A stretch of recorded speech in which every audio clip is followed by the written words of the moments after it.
Pai do Senhor, meu irmão, Pai do Senhor, minha irmã, você ligado aqui em mais um podcast EBD em síntese. E hoje, na lição do Juvenis, a lição de número 1, com o tema A Superioridade de Cristo.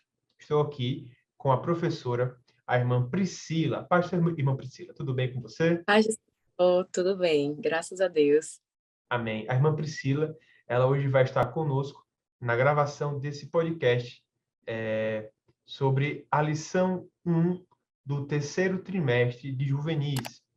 Nosso tema de hoje é um tema muito importante, de extrema importância, tanto é que temos uma carta geral, a Epístola aos Hebreus, que vai tratar de maneira suma e muito detalhada acerca da revelação de Deus em seu Filho Jesus e como ele é superior a tudo aquilo que era imagem do que agora é a era da graça, o tempo da graça.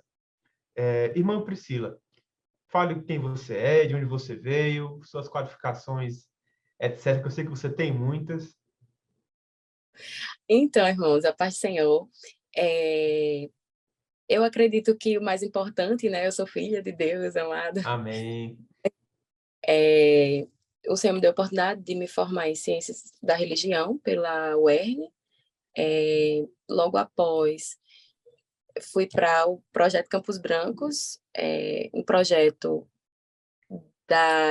que a missionária Kellen Gaspar é a diretora, né?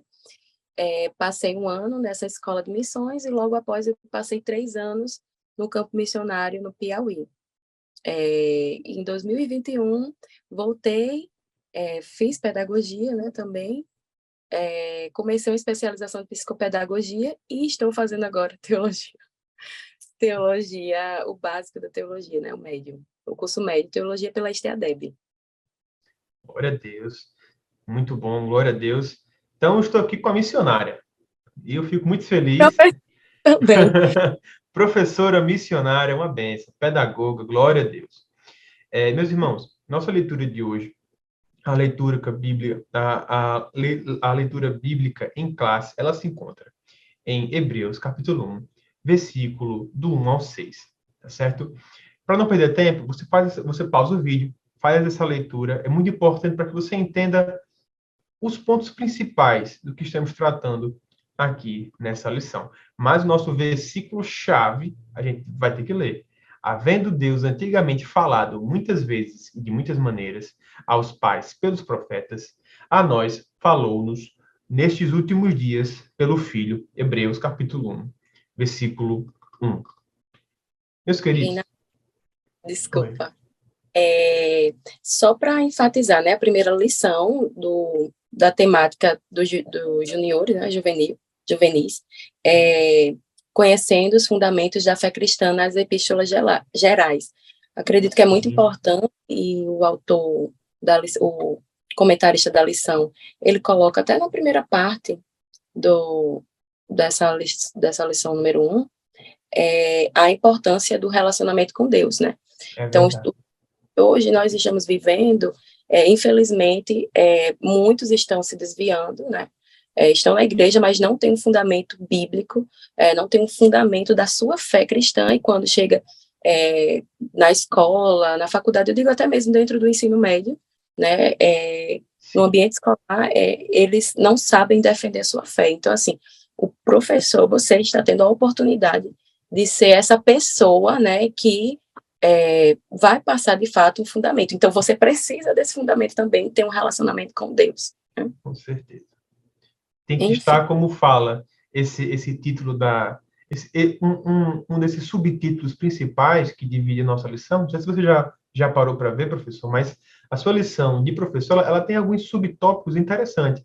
Antes da aula, objetivos, mais na frente tem interação, e sempre tem, no começo de cada lição, como bem a professora já falou a gente, conectado com Deus. Isso é muito importante, né? Sem jejum, sem louvor, sem adoração, sem leitura bíblica, sem o seu momento devocional, você vai para a batalha, que é a classe de aula, despreparadíssimo, né? Essa pedagogia de Deus, ela começa em casa, no seu momento devocional. Veja que é uma batalha, eu já falei isso aqui outras vezes, mas é uma batalha muito inglória, injusta. A gente passa aí com os alunos domingo de manhã, no máximo, estourando, se for uma congregação que seja certinho, tudo no horário, no máximo 1 hora, 50 minutos com os alunos, e é muito desleal a competição com a educação secular, porque eles passam ali mais de 48 horas na semana, ali, com estudos e faculdade e escola. Mas eu sei que, com a graça de Deus, esses 40 minutos vão valer muito, muito mesmo. Se você conseguir, em 40 minutos, influenciar a sua sala a buscar mais a Deus, a reconhecer a soberania de Cristo, a superioridade de Cristo em vários aspectos da vida, já vai ser um grande sucesso. E o projeto de Deus vai ter um grande startup, que é naquele momento de EBD. Professora, conhecendo a epístola, a gente precisa, claro, iniciar a nossa, já que nossa lição, nosso trimestre, ele vai se ater às epístolas gerais, né?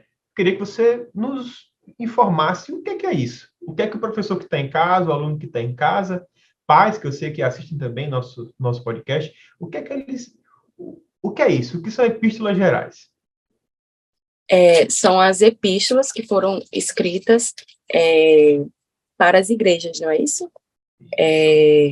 A gente vê que normalmente 1 Coríntios, ela foi escrita para Coríntios, né? Já as epístolas gerais, elas foram escritas para a igreja. É verdade. De uma forma geral, né? O nome já diz, né? E Gerais. o outro que ela vai trazer de uma forma prática a nossa fé, né? Então, assim, querendo ou não, ela vai trazer esse fundamento da nossa fé cristã. Com certeza. Então, a gente tem nesse trimestre, aqui a lição já vai dizer muito bem, nesse trimestre estudaremos um grupo de 8 cartas, de Hebreus a Judas. Em alguns momentos, a lição vai dividir, por exemplo, a lição 1 que nós estamos tratando, trata ali mais ou menos Hebreus do 1 ao 3. Então, você vai se ater mais nesse capítulo. Mas é muito interessante porque, como a professora bem disse, são temas práticos. Então, a gente está tratando aqui de uma teologia prática. Às vezes, o texto bíblico parece um pouco rebuscado, um pouco difícil de se entender. Então, você, professor, vai ter que fazer um malabarismo hermenêutico, um malabarismo pedagógico, que você consiga traduzir a mensagem, que é um pouco rebuscada, né? Mas tentar trazer com um linguajar atual, com um linguajar interessante e prático. Nunca esqueça que a aula de EBD ela tem que ser prática, ela tem que ensinar uma teologia prática, uma teologia que sirva para a vida, que sirva para ir à feira, que sirva para estar na escola, estar na faculdade, estar na família. Se a sua teologia não é útil, ela não é teologia, ela não vem de Deus, tá certo? Então, o nosso ponto 2 é que Cristo é superior aos profetas. Então, vamos tratar aqui do background. Professora, a senhora quer falar sobre esse background? Quer comentar alguma coisa mais do ponto 1? Que você estava falando sobre o contexto da carta, né, aos Hebreus. Primeiro que é um texto que a gente não sabe quem é o autor, alguns especulam, né, mas eu acho que não é importante enfatizar isso. Não é uma carta em si fácil, né, e professor, mesmo que a gente entenda que é para a vida prática e tudo mais, você como professor tem a responsabilidade de buscar também estudar, conhecer mais, se aprofundar sobre o assunto, porque hoje em dia nós temos adolescentes com assim, com conhecimento de forma mais fácil, né? E ele vai chegar com muitas perguntas e nós precisamos estar aptos, né? Como diz o apóstolo Paulo, né? Fala, precisamos estar aptos a responder. Como assim, não, aqueles que perguntam a razão da nossa fé. Então, assim, essa carta não é uma carta em si fácil, né? Mas os 3 primeiros capítulos de Hebreus, até porque foi escrito por um hebreu, né? Um hebreu que conhecia muito do Antigo Testamento, ele vai o contexto histórico do Antigo Testamento, como também as práticas judaizantes. né? Então, assim, a questão do sacrifício, o sistema, a lei sacrificial, e, enfim, toda a carta ela vai se remeter ao Antigo Testamento e mostrando essa superioridade de Cristo que nós vamos ver hoje nessa lição. Perfeito. Esse background que você já bem colocou aqui, ele é muito necessário para que você inicie a sua aula e seu aluno entenda o porquê dessa carta. Por exemplo, o apóstolo João, ele vai ter um trabalho gigantesco lá em Éfeso com a questão dos gnósticos, né? Então, você vai ter um problema muito grande ali com os gnósticos. Essa epístola aos Hebreus, ela é bem clara. Ela está tratando aqui dos judaizantes. Os judaizantes eram um grupo de pessoas que se convertiam ao cristianismo, mas traziam algumas práticas da velha prática judaica, da lei mosaica. Então, é interessante, professor, que você deixe bem claro que o que eram, né, esses judaizantes. A gente vai ver que começa o nosso ponto 2 na questão da supremacia de Cristo e da superioridade de Cristo em relação aos profetas. Então, antigamente, Deus falava através de Urim Tumim, falava através dos profetas, falava através da sarça que ardia. Então, Deus sempre falava através de pessoas escolhidas, de pessoas que eram tidas como profetas, mensageiros de Deus. Deus falava também através dos seus anjos enviados, então tinha uma mensagem dos anjos, né? Mas a verdade é que agora Cristo aparece. Então, quando nós vamos aqui no texto bíblico, nós vamos entender que no versículo 2 é revelado a imagem do Deus invisível, o Cristo. Veja, antigamente Deus falou muitas vezes através dos pais e dos profetas, mas nesses últimos dias nos falou pelo seu Filho. Veja, aqui está dizendo o seguinte, que a revelação bíblica, ela foi fragmentada no Velho Testamento. Ela veio como fosse imagens, sombras da realidade que é Cristo. O nome disso, meus irmãos, é tipologia bíblica. Ou seja, tudo que Moisés trouxe na lei, tudo que Arão fazia com seus descendentes ali no tabernáculo do Senhor, no tabernáculo móvel, o templo que Salomão construiu, tudo aquilo só faz sentido, só dá sentido aquilo com a revelação suprema e suficiente e irretocável de Cristo. Cristo é irretocável. Eu não preciso de mais nada para entender a mensagem da cruz, a mensagem do evangelho, a mensagem bíblica. Eu não preciso de mais nada, a não ser o prisma de Cristo. Se eu coloco Cristo, tudo faz sentido. Quando nós vemos, por exemplo, irmã Priscila, aquela passagem em que Abraão vai imolar seu filho Isaque. Naquele momento ali, a gente não entende por que Deus pede aquilo a Abraão. Mas quando a mensagem de Cristo é revelada, então nós entendemos o que é aquilo que está acontecendo lá atrás. Nós entendemos a manifestação da graça de Deus no Velho Testamento. A revelação da mensagem de Cristo no Velho Testamento. Então, essas coisas que são como sombras, em que pese serem sombras, delineiam a cruz de Jesus, que é a nossa libertação, nossa salvação. Perfeito. Lembrei, né, de um professor do Pentateuco, o professor Pires, e ele estava exatamente do início, né, que Deus falou através dos pais, que são os patriarcas, e a mensagem de Deus, a mensagem revelada de Deus é uma mensagem progressiva e uma mensagem gradativa, né? Então, gradativamente, nós vamos entendendo o plano de Deus para a humanidade. E aí a gente vê a Bíblia com essa revelação, um mistério que estava oculto, agora em Cristo se revelou, né? Então, o primeiro ponto que eu acho interessante do versículo 1 é que Deus, ele sempre falava com o homem. Quando falamos de religião, né, entendemos que religião é ligar o homem com Deus, né, com o divino. Então, Deus, em toda a história, Deus, ele vem falando e se revelando aos homens, né, agora de uma forma perfeita, que é através de Cristo, que é de uma forma encarnada, né? Quando nós vamos ler lá em Colossenses 1, nós vamos ver uma coisa bem interessante aqui. Colossenses capítulo 1, versículo 15, vai dizer o seguinte, que vamos ler do 13, 14 e 15.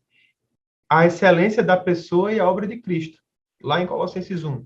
O 13 fala assim: ele nos libertou do poder das trevas e nos transportou para o reino do seu Filho amado, em quem temos a redenção, a remissão dos pecados. E aqui vem o 15, que eu acho muito interessante. Ele é a imagem do Deus invisível, o primogênito de toda a criação. Meus irmãos, como a professora já bem falou aqui, eu só estou trazendo aqui mais alguma coisa, mas a ideia é essa que ela estava falando.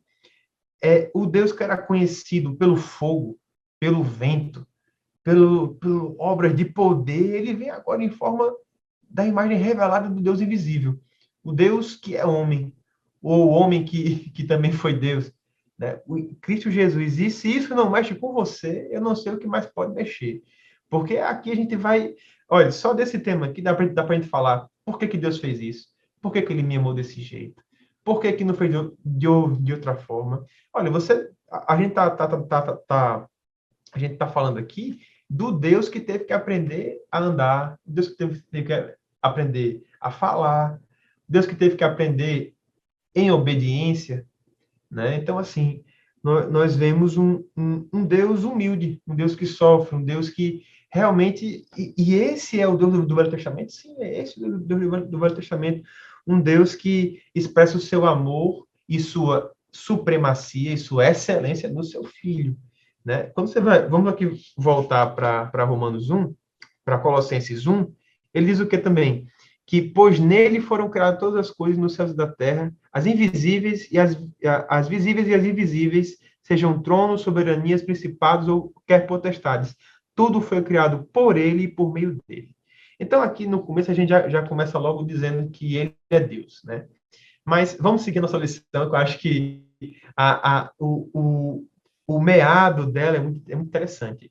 Porque a gente já percebe, então, que o Messias havia chegado. Ele é a palavra de Deus encarnada, como diz lá em João, capítulo 1, versículo do 1 ao 5 e 14. E assim, todas aquelas pessoas que viviam naquele momento em trevas, que viviam perdidas, veem agora o Cristo Salvador. Não é que a lei não era boa. Não estou dizendo isso. A lei salvava. A lei salvava. Mas só quem redime do pecado, só quem expurga o pecado, quem religa o homem, agora é Cristo. É Cristo que vai religar o homem. E a gente continua nesse texto bíblico falando também sobre os anjos. Agora, tudo bem. Cristo é superior aos profetas. Eu entendo. Tudo bem. Eu concordo com isso. A mensagem dele se difundiu em todo o mundo. Agora, superior aos anjos, isso é muito importante. Professora Priscila, em relação à superioridade de Cristo em relação aos anjos, comente qual é esse ponto, qual é o que distingue Cristo dos anjos? Explique para a gente. Certo. Para não interromper sua fala, eu queria falar algo antes e a gente volta para a sua pergunta. Tudo bem.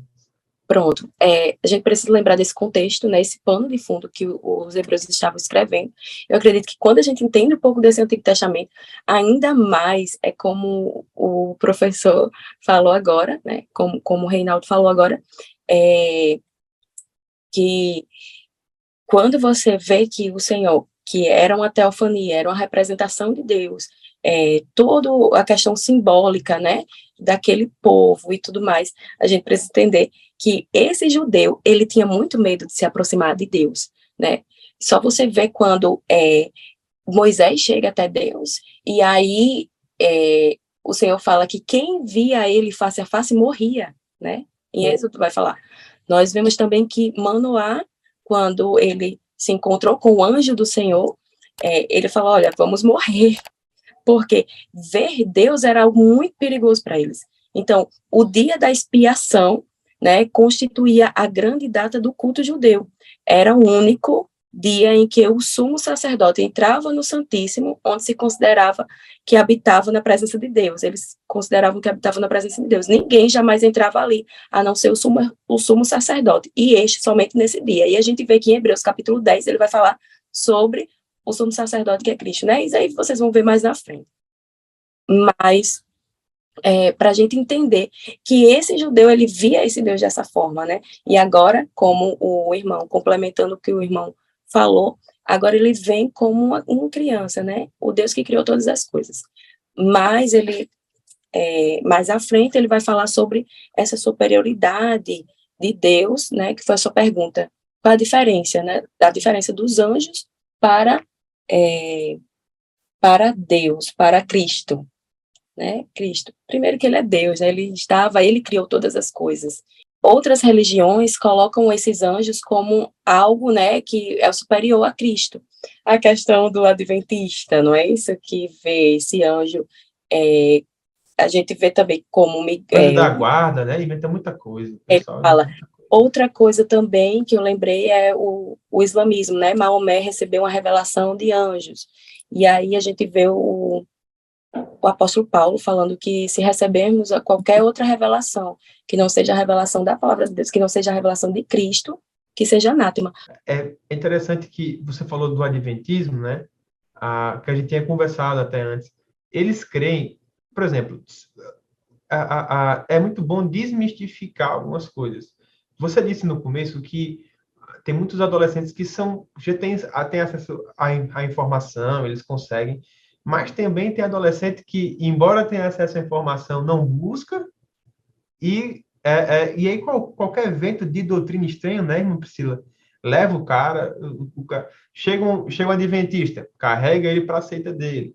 Chega um testemunho de Jeová, carrega para a seita dele. Então, você pega, por exemplo, tem muitas seitas que a gente pode falar aqui, que pregam mentiras acerca da natureza de Cristo, que tornam Cristo inferior de alguma forma.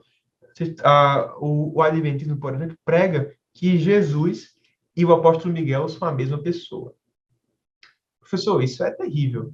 Quando você vai ler, aqui, eu trouxe Judas capítulo 1, versículo 9, ele vai dizer assim: mas quando o arcanjo Miguel, discutindo com o diabo, disputava a respeito do corpo de Moisés, não ousou pronunciar contra ele juízo de maldição, mas disse: o Senhor te repreenda. Ora, quando a gente compara isso aqui lá com as passagens dos evangelhos acerca da tentação de Jesus, Jesus repreende o diabo. Jesus não só repreende, mas refuta as teses satânicas. Aquela ideia de que você pode tudo, que você é o cara, você é filho de Deus, vai, faça alguma coisa. Não. A verdade é que Jesus refuta o Satanás e mostra, assim, a sua soberania, a sua superioridade acima de Satanás nesse momento. Por quê, meus irmãos? Porque Cristo, ele é Deus. E ele, sendo Deus, ele é superior a qualquer coisa criada por Deus. Entenda, C.S. Lewis ele vai definir bem isso aqui. Ele vai dizer que tem uma diferença de criação e de geração. Cristo foi gerado por Deus. Então, ele é filho de Deus. Ele tem a mesma substância do Pai Eterno. Ele é o Pai Eterno. Tem o Deus Pai e o Deus Filho. Agora, quando eu falo que ele foi criado, é diferente. Cristo não foi criado. Cristo foi gerado na eternidade pelo próprio Deus. Ele é a substância do próprio Pai. Algo que é criado não pode ser a mesma forma, a mesma essência do Criador. Se eu crio esse mouse aqui, esse mouse não sou eu. Eu o criei. Ele não faz parte de mim. Nós somos criaturas de Jesus, somos criaturas de Deus. Nós não somos Deus. Essa ideia de nirvana, que um dia vamos alcançar a Deus, isso cai por terra, porque Cristo, ele é diferente, a natureza dele é diferente da nossa. Existe também uma heresia chamada o unicismo, que vai dizer que o Cristo e Deus são a mesma pessoa. Não, são pessoas distintas. Aqui a gente vê claramente, em toda a Bíblia, essa divisão trinitária dos dois, mas que também são três em um. é melhor dizer que é um mistério do que ficar, do que tentar, de alguma forma, explicar alguma coisa disso. Então, Jesus ele é diferente dos anjos, porque ele é superior aos anjos, porque ele é filho, e Deus colocou sobre ele todo o domínio, todo o poder, toda a autoridade sobre o nome de Jesus. E aí, Jesus ele é digno de adoração. Né? Apesar de pronto, os testemunhos de Jeová, eles tentam dizer que Jesus não é Deus, embora seja um anjo que tem um grau muito alto, ele não é digno de adoração, que não é bem assim. Nós vamos ver que somente Jesus é digno de adoração. Veja só, Hebreus capítulo 1, versículo 6, ele vai dizer, e novamente introduzir o primogênito do mundo, diz, e todos os anjos de Deus o adorem. Olha só, ele não só é apenas digno da minha adoração, mas também é digno da adoração dos anjos. Então, ele é superior aos anjos por esse motivo, porque Deus o colocou num status de filho. Ele foi gerado, não foi criado como os outros anjos. E a gente vai ver também o perigo dessa negligência, né? Hebreus vai dar uma maior atenção a essa mensagem do filho, porque havia essa prática judaizante de, como você já bem comentou aqui, a questão de Maomé.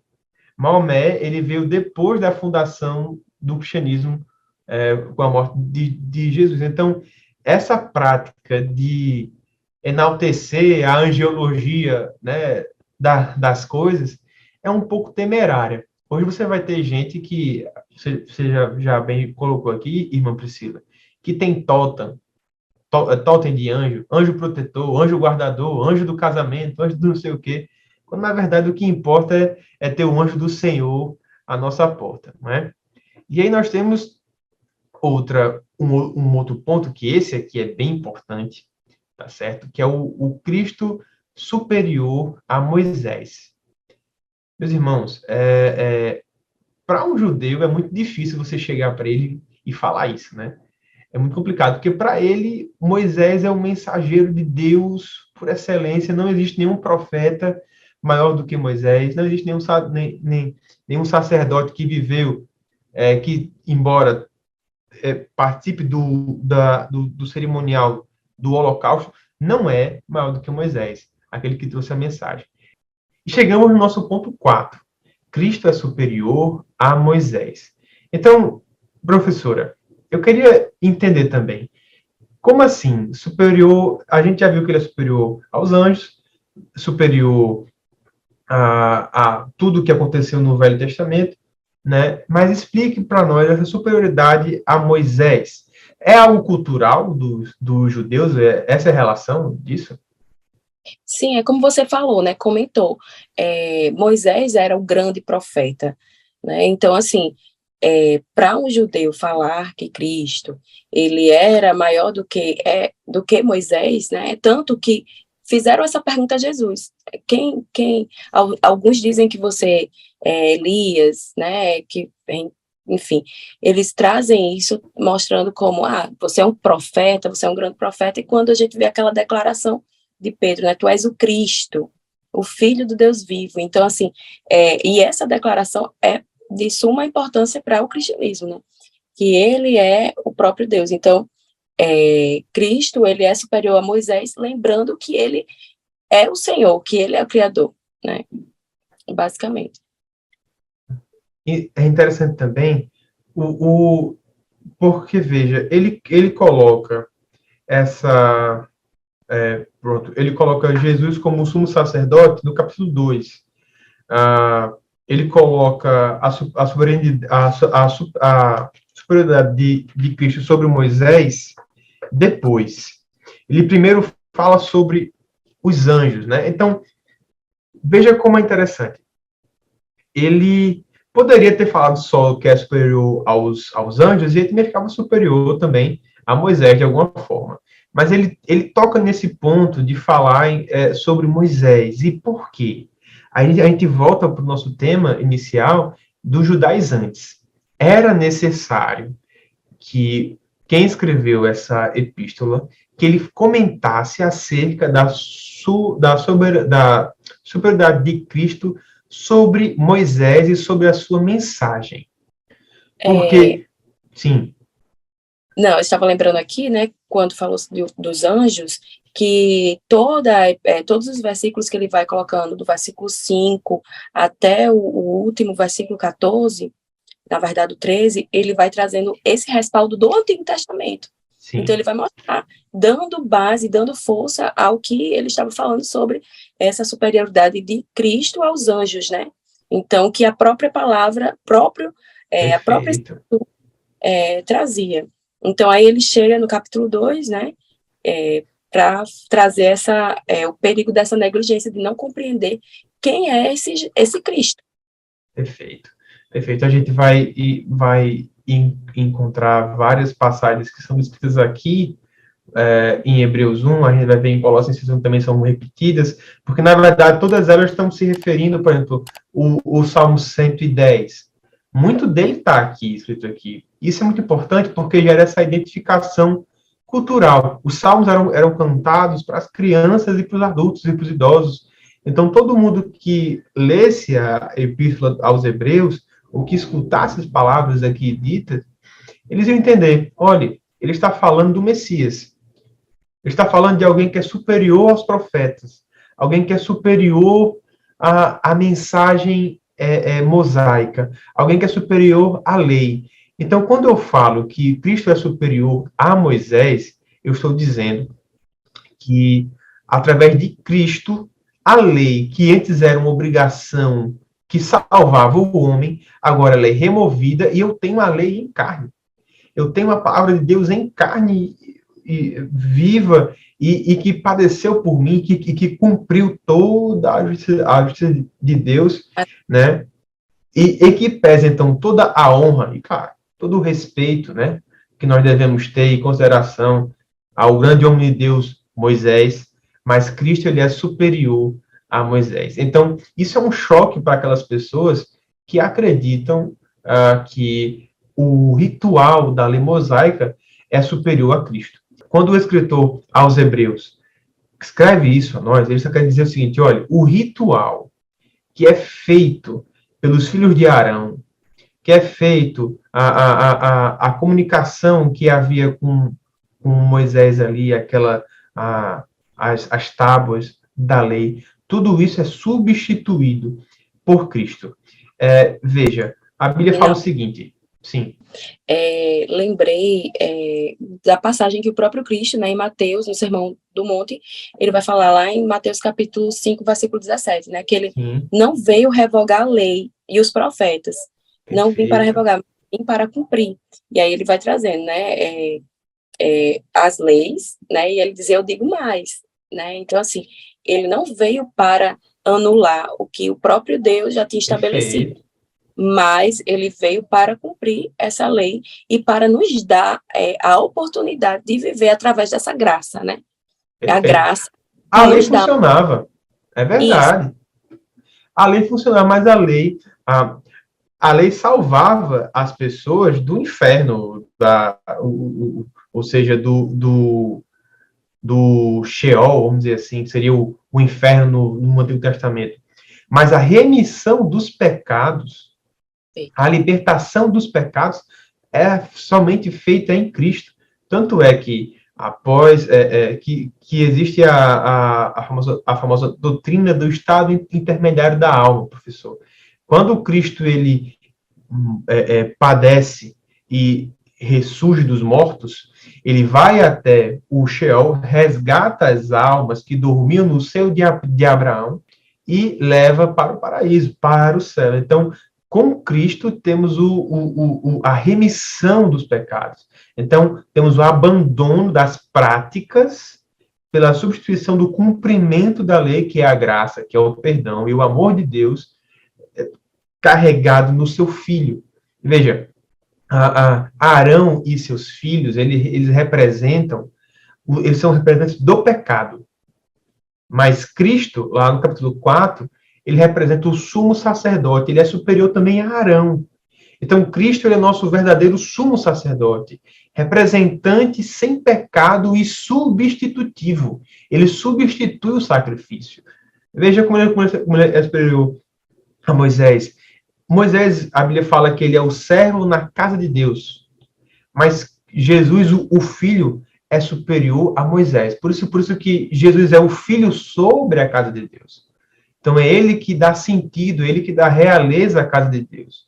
E aqui eu volto ao que eu falei no começo, todo aquele sacrifício que, a princípio, parece sem sentido, encontra guarida, encontra razão na morte de Cristo. É como se a explicação só viesse no final. O grande plot twist da Bíblia é a morte de Jesus e a ressurreição dele, libertando a gente do nosso pecado, das nossas... Sim. Lembrei não, né? Olhando aqui a passagem, que já é o capítulo 3, né? Cristo, porém, como filho em sua casa, a qual somos nós. Exatamente. Antes era o tabernáculo, né? Ali no deserto estavam representando, era um tabernáculo, as pessoas tinham a presença de Deus, mas elas não tinham o próprio Deus habitando em nós, né? Era específico para o momento, até mesmo Moisés, ele era ungido de Deus, ele tinha, né, o Espírito Santo vinha em um momento determinado, mas não tinha como nós hoje, agora o próprio Deus habitando em nós. Isso é espetacular. Perfeito. E aí nós vemos, então, o nosso ponto 4.2, Jesus maior que os apóstolos e o sumo sacerdote. Bom, temos aqui várias imagens interessantes, né? Veja, Moisés, ele libertou o povo do Egito. Cristo nos liberta, então, da nossa vida pecaminosa e nos guia pelo deserto. A grande verdade é que aceitar a Jesus e crer ele como o seu único e suficiente Salvador não quer dizer que vamos passar uma vida de só bonança e só alegria, mas que vamos passar pelo deserto, mas com ele. Vamos passar pelo deserto com ele. Cristo superior a Moisés, aos anjos, aos apóstolos e ao sumo sacerdote. Os apóstolos foram comissionados por Deus. Foram homens escolhidos por Deus pessoalmente para ser apóstolo. Por isso que hoje não tem mais apóstolo. Para ser apóstolo tem que ser uma pessoa que seja chamado por Deus, por Cristo, presencialmente. Aí você pode falar, sim, mas o apóstolo Paulo foi chamado presencialmente. Quando ele caiu no caminho de Damasco, só ele ouviu a voz. Todos ouviram a luz, mas só ele ouviu a voz. Então, há um chamamento aí. Então, veja, os apóstolos são inferiores a Deus, a Jesus também, porque eles foram comissionados por este. E o sumo sacerdote, o sumo sacerdote, quando ele imolava, quando ele participava ali da execução dos sacrifícios, ele também tinha que ser purificado. Ele também sacrificava por ele. Mas Cristo não. Cristo é o sacrifício perfeito e o sumo sacerdote perfeito, superior ao sacerdócio de Arão, porque através de Cristo nenhum pecado dele foi purgado, porque não havia pecado nele. Então, como sacrifício perfeito, ele é o único sumo sacerdote que se sacrifica e limpa não o pecado dele, mas o de todos nós. Perfeito, imaculado, como ovelha muda foi levado ao matador. Reinaldo, ao mesmo tempo que esse Deus, ele é considerado sumo sacerdote, porque era aquele que entrava na presença de Deus, né? E como a gente viu, havia esse medo dos judeus de Deus, esse temor, ao ponto que eles pediram para Moisés, né? Olha, vai, fala, né, com Deus, porque havia muito temor desse Deus, né? E aí a gente vê, agora tem uma pessoa que representa, que vai levar até Deus, né? Que vai ser essa pessoa que vai trazer o contato do homem com Deus, vai ser o sumo sacerdote para agora trazer o sacrifício, apresentar o sacrifício de perdão aos pecados, né? era um ato para aquela época importante, porém ele não trazia justificação completa, né? A justificação completa do pecado. E aí vem Cristo, e aí esse Cristo, ele tanto é o sumo sacerdote como ele é o próprio sacrifício, não é? E você percebe que o nosso culto, o culto que nós fazemos todos os domingos, todos os cultos de doutrina, o nosso culto, como é a Cristo, como é ao verdadeiro Deus, ele é superior à prática do Velho Testamento. Uma das questões aqui tratadas, e que também o apóstolo Paulo vai tratar em outros momentos, como também o apóstolo João, Pedro também vai tratar, é da superioridade do culto cristão, do culto a Jesus, como digno de adoração.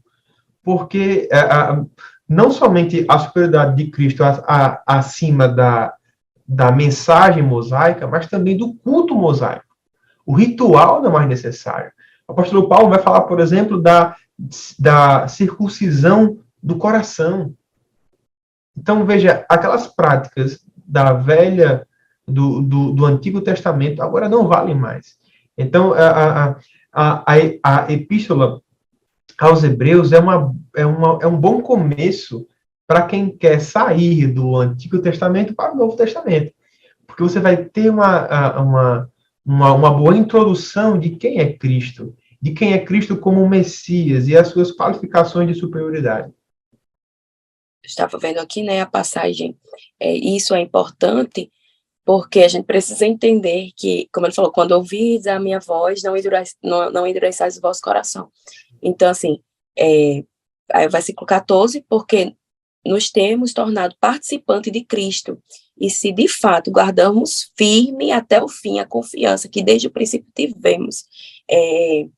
Então, assim, eu quero lembrar, né, rememorar, que era a carta, apesar de ser uma epístola geral, ela estava escrita para judeus, né? Então, ele estava mostrando o contexto histórico e cultural para eles, né? E aí é importante a gente compreender também esse Antigo Testamento para a gente ler essa carta e pensar, uau, glória a Deus, né? E se empolgar muito quando estiver lendo, porque é entender a dimensão, na verdade, compreender um pouco de quem é esse Cristo, né?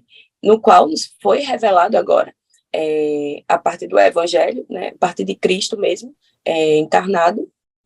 E aí ele traz toda essa prática, né, que eles vivenciaram, que foi dado por Deus para Abraão, né, que constituiu uma nação escolhida por Deus. Israel é uma nação escolhida por Deus, para tanto trazer o Cristo, né, como também mostrar a sua revelação, né, apresentar a sua revelação para a humanidade. Então, a importância de compreendermos esse contexto, né? Sim, com certeza. Uma vez eu estava conversando com um rapaz, e tem a ver com o que você está falando. Ele dizia, olha, Cristo não mora no nosso coração. Cristo, isso é mentira. Cristo está no céu, ao lado à destra do Pai. Aí eu disse, rapaz, não é bem assim, não. Não é bem assim, não. O apóstolo Paulo vai dizer que pela fé,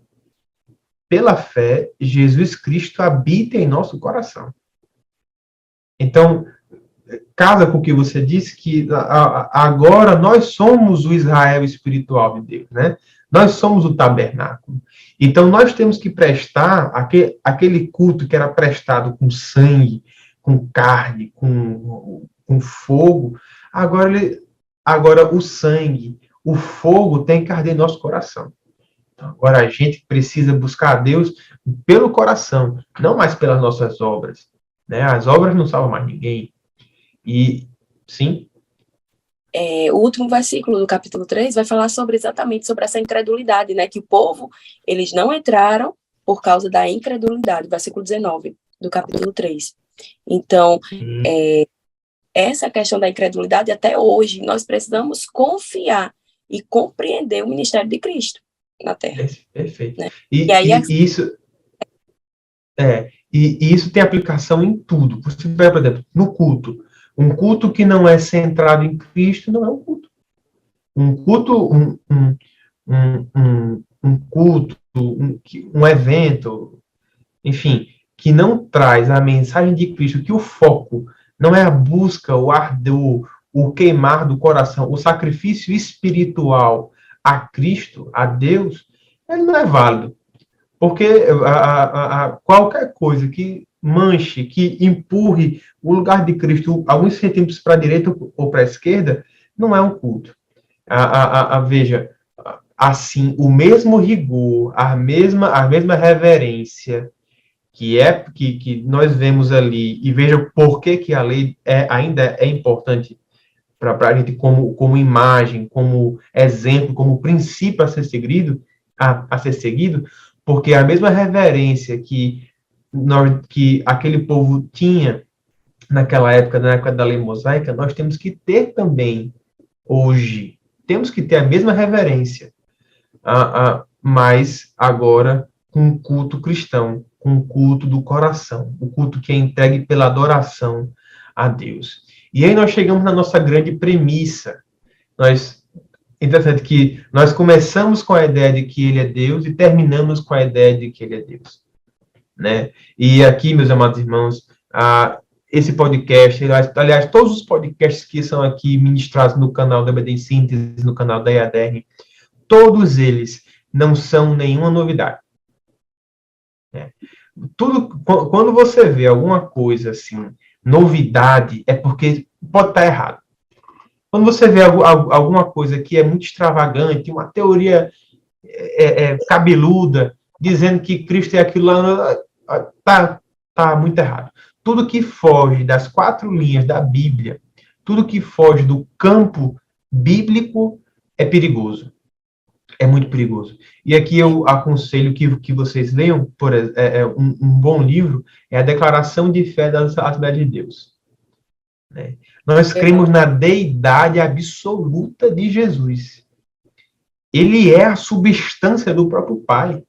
Ele é a revelação do próprio Pai. E o Filho unigênito do Pai, ou seja, o único Filho.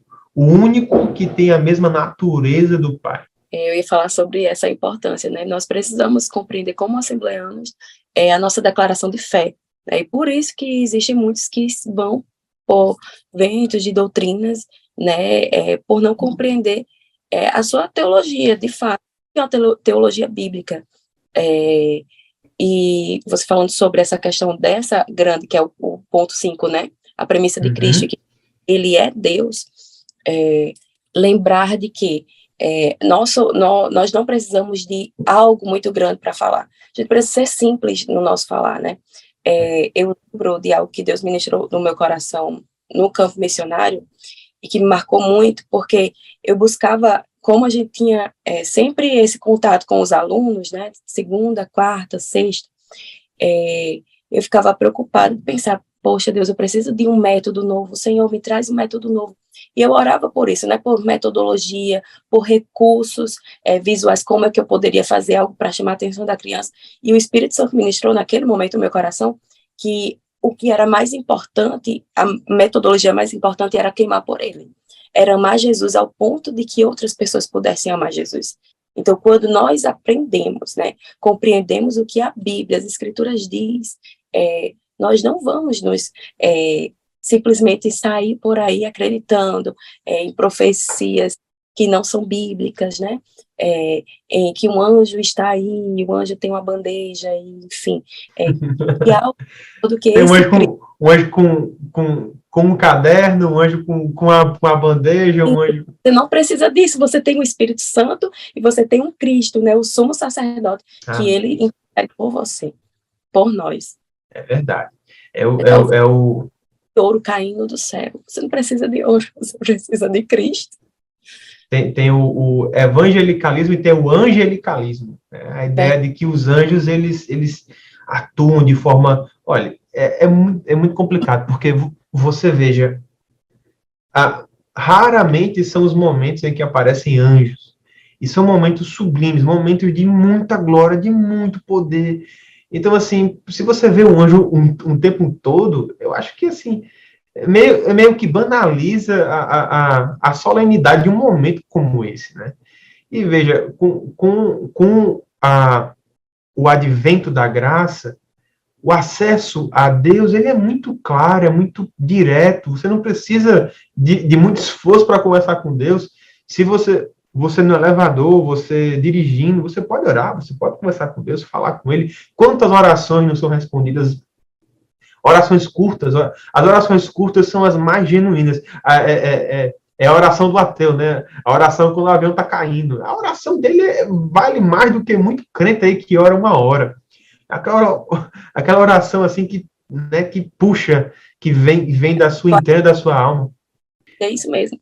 E a gente precisa, professores, queimar por Jesus. E o que não é fácil para nós entender que precisamos amar primeiro a Deus, né? Acima de todas as coisas, do nosso coração, nossa alma, nosso entendimento, nós precisamos amar a Deus. E esse amar a Deus é, de fato, conhecer a Cristo. Quanto mais eu conheço a Ele, mais eu amo e mais eu entendo que Ele é a primícia de Cristo, que Ele como eu posso falar, é a primícia, é o primeiro, né? É o que foi entregue, é o que está acima de todas as coisas, né? O Deus que fez os céus e a terra, os céus e a terra, como a gente viu em Colossenses capítulo 1, e também em Hebreus capítulo 1 vai falar sobre isso. É esse Deus que criou todas as coisas do nada, fez o que era invisível ser invisível. Ele que criou os próprios anjos também, né? Estava nessa criação. Enfim, então, Deus e o Cristo gerado desse Deus, né? Que estava em todos os momentos. Eu sei que pode haver uma questão, Reinaldo. Eu lembrei agora de um aluno com 9 anos. Como essa lição vai falar sobre Deus, Cristo, né? Cristo como homem, Cristo como Deus, de certa forma. E aí pode surgir a questão da Trindade. A pergunta sobre, como ele não é, ele é Deus, mas ele é diferente, ele é Cristo, né? Isso. E eu lembrei exatamente desse aluno que certa vez perguntou, né? A gente tinha feito uma lição simples, era um discipulado infantil, e era sobre quem era Cristo, e que Cristo não tinha sido gerado de mulher, ele já existia antes de todas as coisas. Para a nossa mente, isso já está muito inserido, assim, a gente entende isso de uma forma muito simples. Realmente, Cristo existe desde o princípio, ele criou o tempo, né? Mas para a mente de um adolescente, isso pode ser um pouco complicado de compreender, né? Então, essa criança me fez essa pergunta: como é que Cristo não tem mãe, não tem avó, pai, mãe, não tem mãe, na verdade? Ele não entendeu, e aí eu fui tentando explicar, peguei uma linha, um cordão, olha, ele criou o tempo, imagina essa linha como tempo, início, tem o final, né? Um anel, não tem início nem fim, para falar sobre a eternidade. E fui tentando explicar, e ele olhando para mim, tipo, não estou entendendo nada, né? Na hora que ele estava assim, você não entendeu? Pois então, Michael, pergunta a Cristo, sabia que Deus, ele fala conosco, ele fala no nosso coração, ele fala de diversas formas, ele fala através da palavra, mas ele também fala conosco. Faça essa pergunta a Deus, quando você estiver, pergunte a Deus. E eu falei isso na frente de uma outra aluna, e passou, né, quando foi na outra semana, a menina perguntou a ele no final da aula, e aí, Deus falou com você? E ele falou, sim. Nossa, aquele momento. Poderia não ficar surpresa, né? Mas quando ele falou, sim, Deus falou. E aí eu perguntei, Maico, o que ele falou? E aí ele falou que como eu, que criei todas as coisas, poderia ser criado. Olha como foi simples, mas profundo, né? Então, é entender que esse Deus, ele não foi criado como Reinaldo mostrou um mouse e eu crio esse mouse. O mouse não sou eu. Assim também, Cristo, ele criou todas as coisas. Como ele poderia ser algo, né? E ali eu vi realmente como ele tinha quantos anos? 9 anos. 9 anos. E um detalhe, ele ainda não tinha aceitado a Jesus, né? E eu pensava que ele já era crente, porque fazia um discipulado na casa dele, lia, ele gostava de ler a Bíblia, ele sempre estava muito sereno. Então eu pensava que ele já era crente. E aí, quando a menina perguntou, você é crente? Profundo. Não. Foi quando a gente falou ali rápido do plano da salvação, ele aceitou a Jesus, né? Então é vendo também que no final a gente só é um instrumento, né? E Deus, ele já está agindo, ele está fazendo, e ser participante disso é uma bênção. E você, querido professor, você é participante também disso, né? Do que Deus tem feito e vem fazendo. Isso. Não, eu fico, porque isso que esse aluno falou, isso aí a gente encontra em São Tomás de Aquino, em Então, Agostinho, em Santo Anselmo, a gente vai ver, santo não, né? Em Anselmo, santo todo é, mundo é, que aceitou a Jesus, se converteu, tá em santidade, mas veja como essa pedagogia do amor de Deus, como é que ela faz? Quando você não conseguir, né, explicar, né? explicar um conceito difícil, como é difícil, a Trindade não é algo fácil de explicar, é algo fácil de você mostrar, mas de explicar é muito difícil, é muito complicado. Então, Deus dá essas estratégias espirituais, como deu a você, irmã Priscila, para tocar o coração dos jovens, porque nosso objetivo aqui, amado professor, é tocar o coração do aluno através da palavra de Deus. Então, se o seu objetivo é mostrar conhecimento, não dê aula na EBD. Se o objetivo é mostrar que sabe falar, não dê aula na EBD. Se o objetivo é apenas cumprir uma tabela, ter o cargo, perda de tempo. Se o objetivo é tocar o coração dos seus alunos com a palavra de Deus, ser um instrumento de Deus, é um mero canal de Deus, tudo bem. Deus vai receber a sua adoração e o seu esforço. Essa aula sobre a soberania de Cristo, a superioridade de Cristo, a primeira coisa que ela faz é me humilhar. Eu já começo a aula tendo que me humilhar. Eu não posso começar a aula pensando que eu sou alguma coisa. Eu tenho que me humilhar. Eu tenho que começar a aula entendendo se ele é superior aos apóstolos, ao sumo sacerdote, se ele é superior, né, superior a Arão, a Moisés, aos anjos, é superior a mim, com certeza, né? Então, a grande a ode dessa aula, talvez que silenciosamente caminha por todos os temas, é que Deus é superior a mim. Jesus ele é o homem superior a mim. E eu devo me render a ele todos os dias e me humilhar diante dele todos os dias e ao seu evangelho. O evangelho ele, ele resiste a quem é soberbo, né? Deus, a Bíblia fala que Deus resiste ao soberbo, mas dá graça aos. Então, que Deus nos ajude, irmã Priscila. Quero agradecer a sua presença aqui conosco, tá certo? Dizer que foi muito bom estar com você, muito bom estar com você, internauta que nos assistiu. E vamos orar para Deus abençoar a sua aula, abençoar a sua classe, a sua igreja. E eu sei que Deus vai abençoar na sua preparação. Se prepare para dar uma aula com um tempo certinho, com preparo, tudo fechadinho, com dinâmica. Eu sei que Deus vai abençoar. Irmã Priscila, eu vou abrir agora para suas considerações finais. Certo. Primeira coisa, como o Reinaldo falou, né? Quando eu vi o tema, é, nós olhamos e, assim, primeiro me alegra, né? Falar de Cristo e realmente ver que títulos, isso não faz a gente ser um melhor Não cristão. faz. De fato, é uma vida íntegra com Deus, é uma vida que vai além de uma aula de púlpitos ou de nomes, né? Mas sim, é Cristo. Como diz uma música que eu gosto muito, tudo que eu vivi, tudo, né? Sim. Tudo que eu sonhei, nada vai se comparar a Cristo. Tudo no final é Cristo. O nome um dia morre. E eu falava isso para as crianças, né, para os adultos. Olha, um dia eu vou sair daqui, vocês vão esquecer, vai vir outras pessoas. Não, a gente jamais vai esquecer de vocês. Mas vai passar 100 anos, seus filhos já não saberão. Mas o meu desejo é que o nome de Cristo continue ecoando no coração dessa geração, né? Então, que seja assim, que o nosso coração esteja diante de Deus, né? Que seja uma oferta ao Senhor. Amém. E é isso, muito obrigada por esse momento, também foi muito bom estar com vocês. E professor, querido professor, deixa eu dar uma dica a vocês. Gente, esse momento é um momento que vocês estão mais, assim, de uma forma de expandir, de compreender mais um pouco da lição, mas tentem não sair muito da lição, né? Se atenha à temática, muitas vezes não pega o tempo coerente, né? Às vezes termina na metade da lição, não termina, não traz uma conclusão, um fechamento. Busque ao máximo pelo menos não ficar preso à leitura em si, mas trazer dinâmicas que interajam com o seu aluno, como também ver esses tópicos, né? Porque é importante. É isso. Amém. Vamos orar. Amém?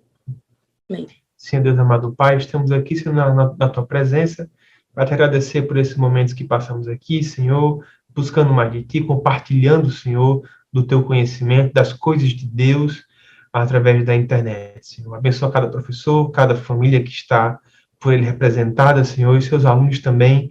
Vem abençoando financeiramente, emocionalmente, Senhor, a sua casa, dando saúde, dando vigor, Senhor, para estar sempre de pé no campo de batalha, na seara do Evangelho. É o que nós te pedimos e te agradecemos em nome de Jesus. Amém. Pai do Senhor, meus irmãos. Senhor.